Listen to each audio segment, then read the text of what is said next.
jauh apa dengar ngak long kemayo. Yan, wate dua ahli keluarga tu belit mata balik. Getanya pertanyaan luar biasa. Menyanjut tu. Ulu kalau kubah ada Allah Taala ini. Wunan ulu tujuul akra. Menyagatanya orang yang lalai dengan ulu yang keulunya dengan kebila Allah Taala. Menyagatanya orang yang lalai dengan kemaksiatan yang ke je teman-teman bu tu. Kalah.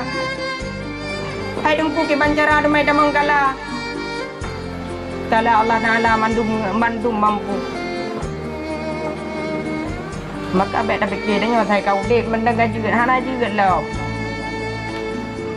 Peraturan katanya bermacam-macam dukung tua pat dadu tanya di sini na peraturan. Dadu hidayah pun na peraturan. Baik dah pegah hidayah bak kerja dadu bak kerja pun na peraturan.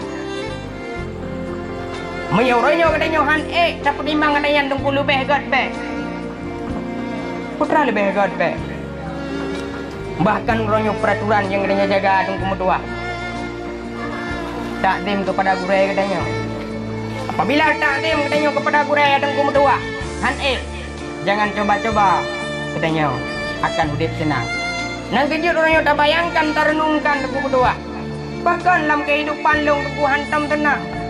Hantam tentram dalam hati long.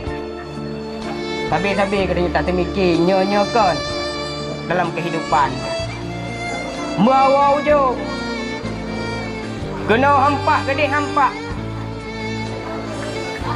Maka pah-pahan dalam kehidupan yang merenungkan bak pribadi dia masing-masing dengku ngentor dong nak dupeh.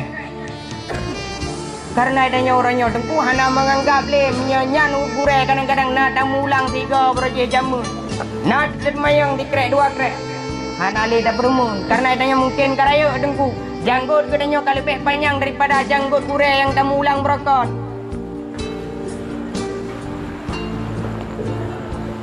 Maka ni yakinnya Allah Taala gancam katanya dengku bah.